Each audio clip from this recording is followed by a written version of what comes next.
evening. Welcome to another episode of Quarantine Connect 2020. Today, I have with me an executive coach and a wonderful friend. Her name is Bina Mathews, and she's been helping business owners, entrepreneurs, and senior management in corporates to make a difference in the lives of people and in the system that they are running.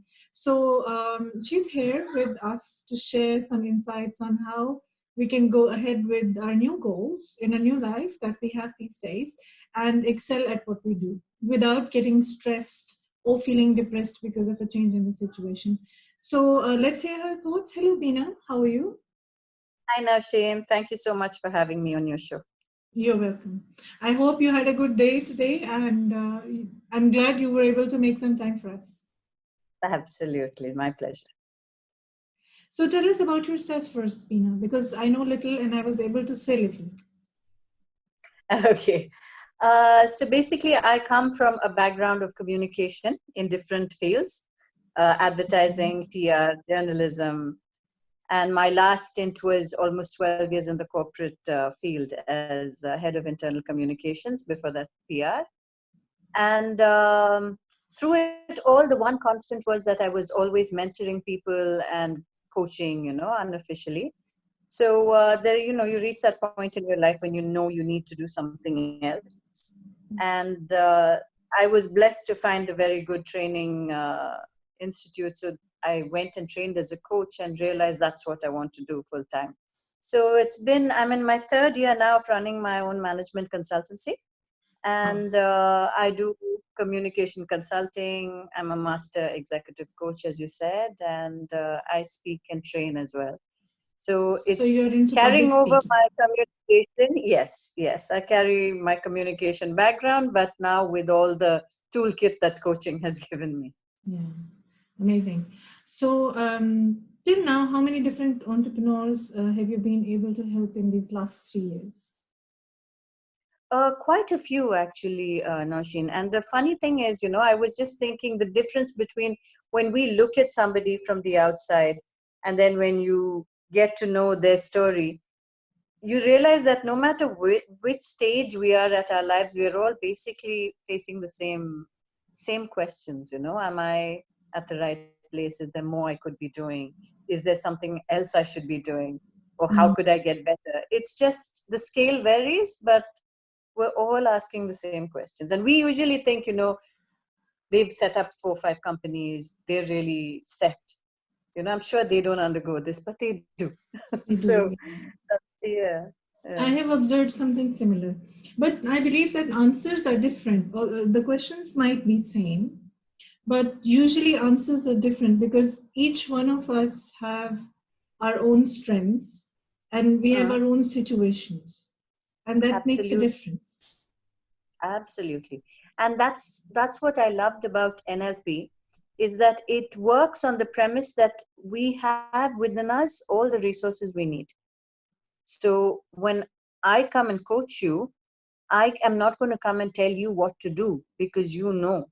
It's just that right now the pieces of the puzzle are scattered, and I will help you by asking you the right powerful questions and using the right techniques to put them together and reach your own answer. So I can coach you, I can coach Tiger Woods, I can coach a business guy, it's because I don't have to be the expert. You are the expert in what you do. I am good at helping you be even better at what you do. Great. So Bina, we are all at home now. The at-home thing that has started, and it's taking its toll on a few of us. Like I was looking at my social media feed, and so many of my friends were saying that they feel it has slowed them down and they find it difficult to be productive. So in such a situation, when you are at home with your family in an informal, more comfortable scenario, how do we keep, how do you keep, and how can we in return keep ourselves productive, focused on what we want to do and what we should do rather than wanting? So we look at you as an answer provider at the moment. Okay. See, the thing about us is, even though we like to think we don't like to have timetables and schedules, And, we're all waiting for the long weekend. I just want to sleep. I want to do nothing. At the end of the day, if we have no structure at all, we feel a bit lost and we feel, like we're not anchored somewhere. So, like even the kids, if you see, the first few days, they're so thrilled. Yay, school, whatever. And then if you see the response, they're actually happy about the online learning, because at the end of the day, it gives their day some shape and form. Okay, now I'm doing this, Yes. So I think I specialize in success strategy, and that is identifying your purpose or identifying your goal. So you have an end goal, and then you have milestone goals that get you there. So at this time, what's working for me and the people that I'm coaching is, if you are able to put some sort of structure to this time, because if it stretches without an end in sight, it could be, it's like seeing the whole iceberg, Yes. and it's too big and it's overwhelming. But if we break it down into ice cubes, which we can handle one piece at a time, then we feel in control. So basically what goal setting does is it puts you back in control. Okay. I'm not at the mercy of what's happening. I'm not helpless. I'm not a victim. I am choosing to take control of the situation and shape it like this. So you know how we wait? We have our little milestones. I can't wait for the end of the day. So the working day is over, I can go home. I can't wait for Thursday evening because it'll be the weekend. Or I can't wait 2 weeks from now, it's going to be these holidays and we're going, so we need something to look forward to. And the good news is we can do that. So if, for instance, you sit and you say, in this 1 week, I'm going to take on 1, 2, 3. Maybe, how we always say we don't have time. Now we are all blessed, more than enough time. So the online class you wanted to take, or the people you wanted to connect with, or maybe even catch up on your sleep. Because when we are workaholics, we don't do that. So just say, so tomorrow I'm going to get these things done. And by the end of the week, I'm going to get these many things done. So just set yourself markers so that you can identify that, okay, this has been achieved. Now I'm looking at the next one. Then you feel like you've got purpose, you've got structure. Without feeling like, you're again being bossed around by someone else, you are deciding for yourself. True. So now all our teams are working remotely. Something new. Yeah. Although I worked with my remote teams in early years of my business, like in 2012, 13. So I personally feel that it's not that hard to manage because I've done it before. But a large number of business owners must be finding it new because everybody used to report to office daily. So are there any guidelines and tips from your side for entrepreneurs like us who have remote teams and are new to the system? I think it comes down to you knowing your team, because, some people like to be given a responsibility and then allowed to just go carry it out. Some like to be micromanaged. Now, the micromanaged ones will find this a bit difficult because they're used to being able to come running to you to clarify things or to check that they're on course. So, so that sense of security may be less for them. So with them, you can always, give them the digital alternatives that are now available. I may not be sitting here where you can come running to me, but I'm on WhatsApp. You can text me. I will get back to you within this time frame so that they don't feel like I've lost out on that support system. The ones who have always been independent will thrive in this.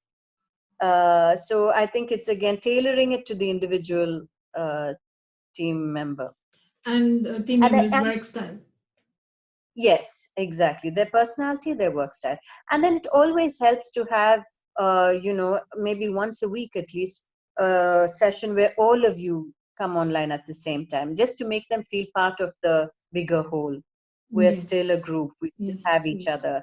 And, maybe work out some ways in which each of them is also in touch with the other. So that sense of community is not lost just because we're not seeing each other. True. Yes, very right.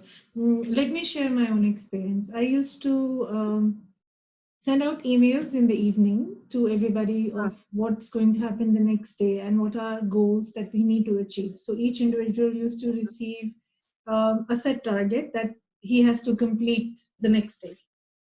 And at the end of the day, when the next day finished, at the end of the day, we'll have a few minutes session with everybody, knowing what were the challenges and what's left out and what needed more input from our side, from the manager's side, and what could have made things easier for them so that the next day goes smoother than the previous one.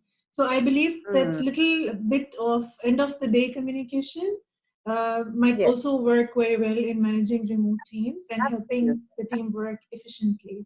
Because in this way, nobody is lagging behind. They know at the end of the day, we have to complete and report. So this can work. That's absolutely spot on, because even in the physical office, I used to do that with my team. At the beginning of the day, what do each of us have to get done today? That just helps to bring the focus together and make sure we're starting on the same page. And we're blessed, like we were discussing earlier, with the internet and all that it allows us to do, so we can continue to do those things. Yeah, and there are so many apps now, more than there were in 2013, so things are more convenient. I know. It seems strange if something doesn't have an app now. Exactly. I was thinking the same. So, Bina, would you like to share one of your very interesting experiences from these past 50 days when things were rapidly evolving towards a soft lockdown that we are having this weekend? So, is there anything that happened that was very interesting and you would like to share with us? Actually, it was on Thursday when, the alarm went off at 5 o'clock to say lockdown from 8. And that's something I think very basic to our human nature, that I'm happy sitting at home. I have no problem. But if someone says, stay at home, you cannot go outside, then you get it. For a second, I had this moment of total panic. It's like, oh my God, what if I have to go out? Now, there's no urge for me to go out between 8 p.m. to 6 a.m. normally, ever. But, I'm just sharing this because I heard from a few people that sense of panic was caused. And then I just had to, my favorite word I have learned during this period is logical. I'm using it so much because I just realized that is what is helping everything fall into place, just logic. So when I ask myself these questions, are you likely normally in this situation to be going out between 8 p.m. and 6 a.m.? No. Very rare, very rare. So what exactly freaked you out? And then I had to also give myself the little loophole that they've given us. If it's critical, you can go out. And then that was enough for my mind. Yes, that's true. There's a door. I'm not locked in. So I think just asking ourselves a few simple logical questions will help us get through it. For instance, people ask, oh my God, will this continue forever? Ask yourself, will it? Yeah, will it?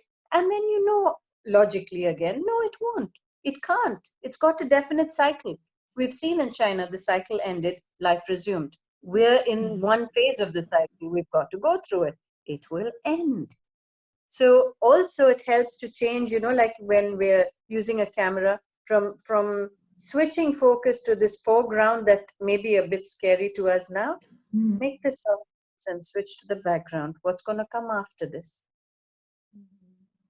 There's going to be so much to look forward to.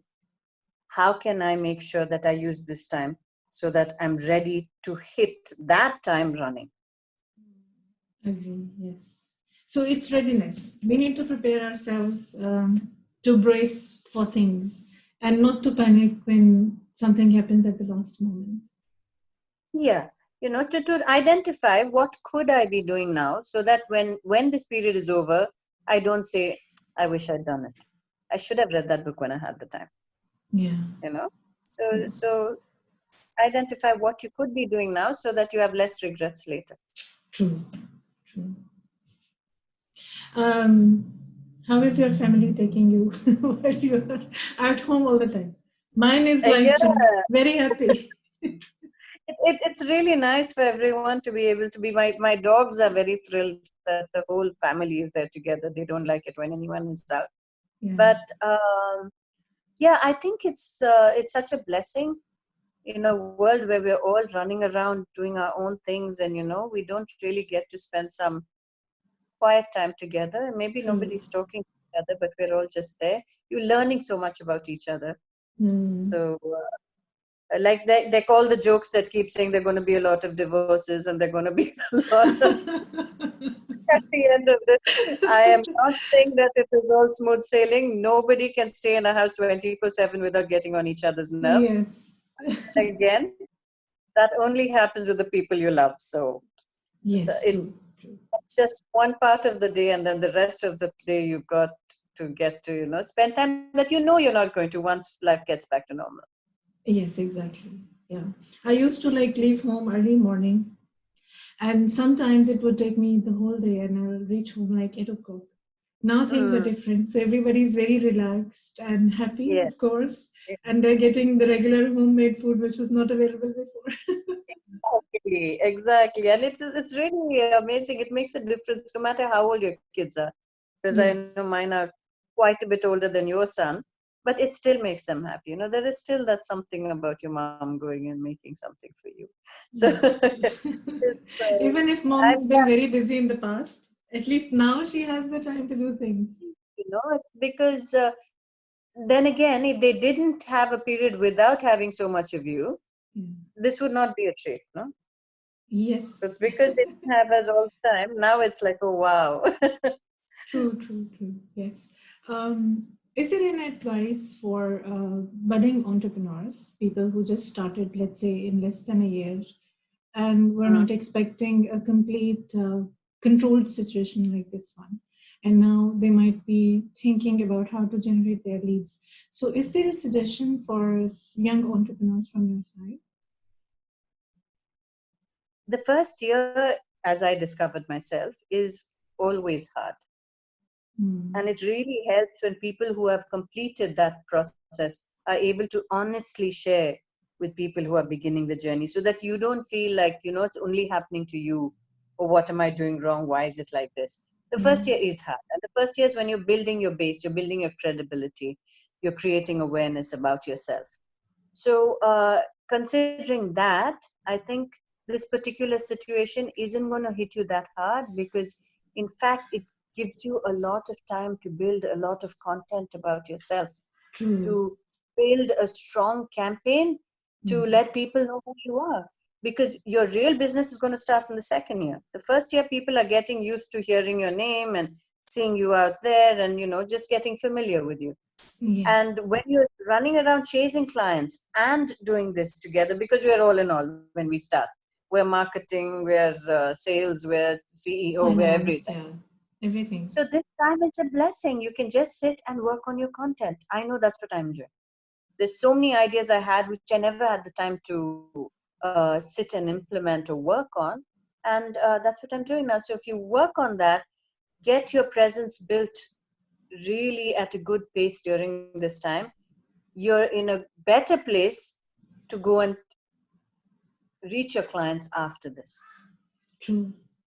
It's a great time to be creative Yeah. and to work on your brand awareness, Yes. because you have all the time with you.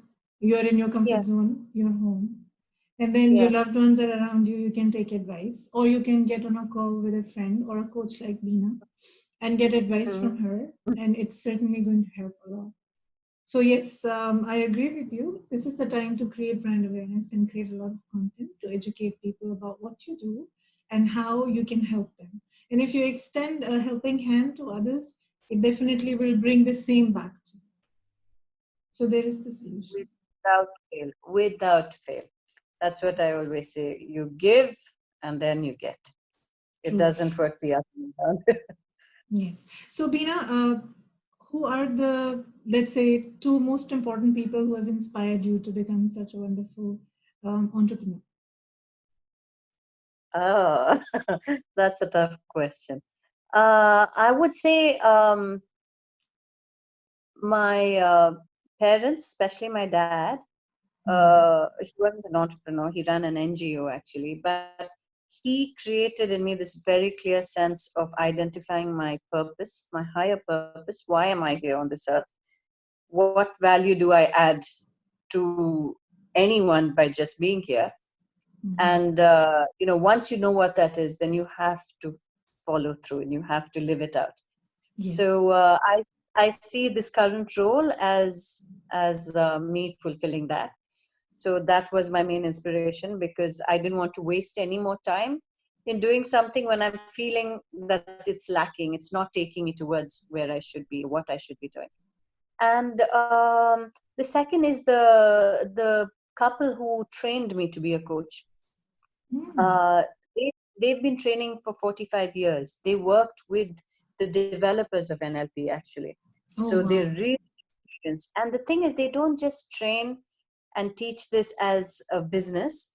They do it because they know the power of coaching to transform lives. And like I always joke, people who've heard it, I'm sorry you have to hear it again. I was in a telco, so I keep saying I moved from selling prepaid and postpaid plans to changing life plans. And amazing. They they do it with this genuine passion to help people achieve their goals and to improve their lives. So they are constantly my inspiration. Yeah. Cool.